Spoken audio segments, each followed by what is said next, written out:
to shoot right there. So yeah, took the 586 L comp out today. I was coming out to the range to shoot, and I wasn't going to do any videos, but I decided I'd do one on the L comp while I was out here. I brought a few different guns, but the L comps, this will be the first time I've shot it. Those were the first rounds I've actually fired through it. They're just some plain Arms Corps 158 grain. If I knew I was going to do a video, I would have went out and bought a few different types of ammo to run through it. But we should know the reliability is going to be there regardless on a revolver. So, but I will say I've shot that before in my Security 6, and I think that's all I've shot it out of. This comped barrel handles that recoil like nothing. I mean, it felt like a 38 Special almost, even though it's not hot loaded ammo. It's still 357, and in the Security 6, it snaps back on you a little bit more. So that comped barrel on the 586 L comp I have definitely helps. So I've had the rubber grips on it, so you can see the wooden grips. If you look at my disassembly video, you can see the wooden grips are on it. When I took the wooden grips off, the brass threading came out of the right side of the grip and was stuck in the screw. It's kind of weird. They weren't Loctited in, or they weren't tight hardly at all. So the threading came out. Now they won't tighten up. So I sent them off to Smith & Wesson. They're going to replace the grips, or at least replace the plug that's in there. I said a lot about this gun on my disassembly videos. Just a standard double action, single action. It's a 7-shot 357 revolver. It's the first blued gun they've done. Smith's has done in a long time. It's got a front night sight on it, which we painted that orange. The last owner did. But there is still a very small night sight, which you could always replace with a big dot or something like that. Overall, with the wooden grips on it, it's just an absolute gorgeous gun. It handles the recoil extremely well. So I've got some more 357 in my pocket here. Let's go ahead and load it back up. One other thing to note, it is cut for moon clips, so you can use those if you want. The two that it comes with, super tight, and they're bent now, where I couldn't get them in with just by hand. So I'm gonna buy some more moon clips and probably a moon clip loader, because I plan on keeping this. It's not like I'm gonna use it for competition, but still moon clips are nice to have in these revolvers. So if it's cut for it, why not use it? So I'll probably get some of those TK custom moon clips and one of their loaders, because I've bent it ever so slightly enough to where the cylinder won't close. We've got 7 more loaded up in here. Let's go ahead and shoot them now.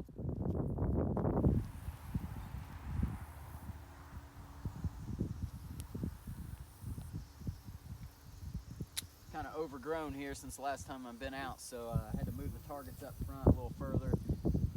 So hopefully they can see a little bit of it. This wasn't supposed to be videoed, or I would have brought paint and all that, but why not while we're out here?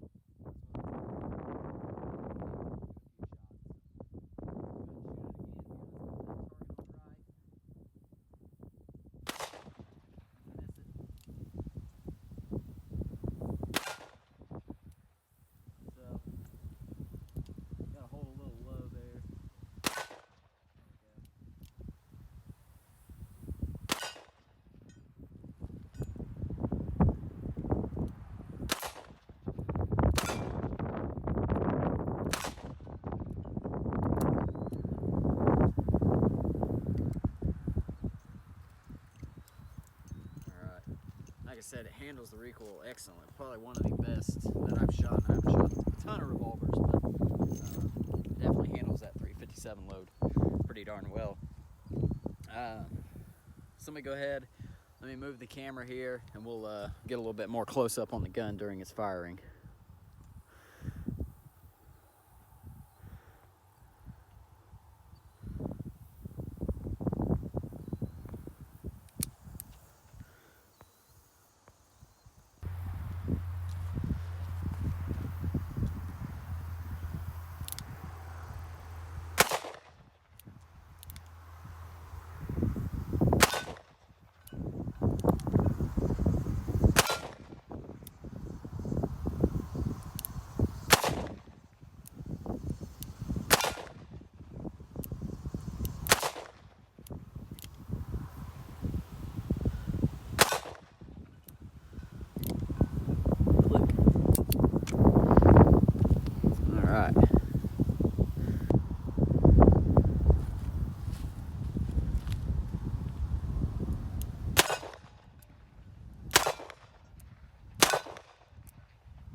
Click.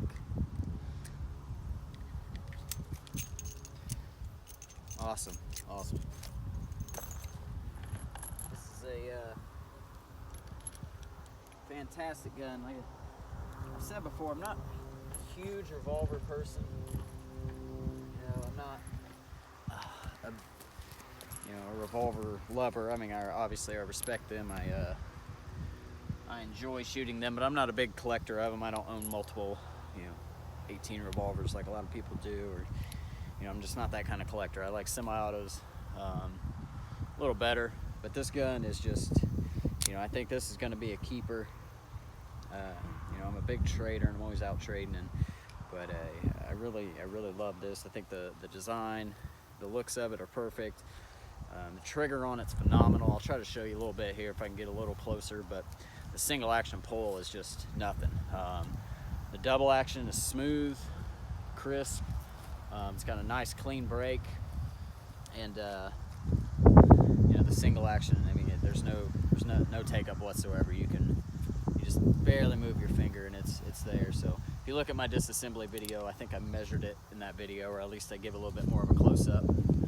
I'll show you here. You can just see I'm just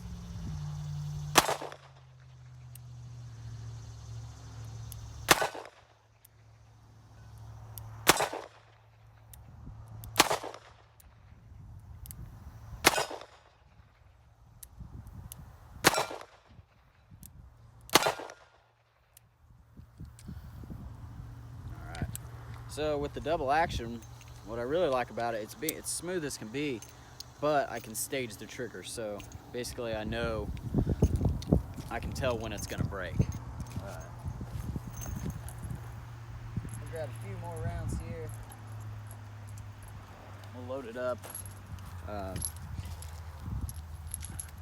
Yeah, so I can pretty much tell where it's gonna break. So that's nice on a double action pull. A lot of some autos and things like that, you get it back there. After a while, you can kind of tell where it's going to be and where it's going to break at.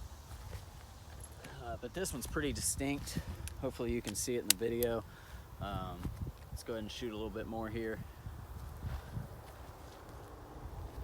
Where do we want to go? Let's go back for the 8-inch gong back there.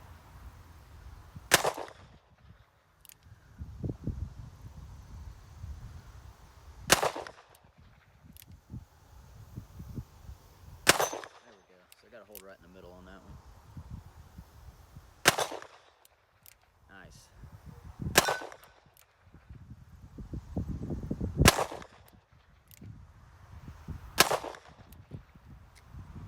All right. So, like I said, I was just out here, wanted to show you the 586L comp a little bit more up close. Hopefully you've seen my other video and you see the beautiful wooden grips that are on it. But the rubber ones, I've always said the wooden ones are for show and the rubber ones are for shooting. But and a lot of people complain that they can't get their pinky finger up on the wooden grips, and I can if I run my hand real high on a revolver anyways. I kind of run it up here so I can get it on this and on the wooden grips and still have a decent pull here. Click. So that is the 586L comp from Smith & Wesson.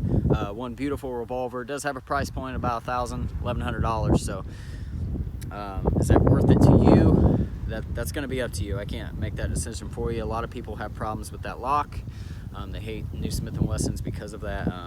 It's easily removable, but I think it's a fact for a lot of people. So if you want to see my complete disassembly video on this gun, I'll put one of the little cards up somewhere up here in the video right here. And let me know what you think about the 586L comp and the new Smith & Wesson revolvers. We'll see you next time on the Gun Bench.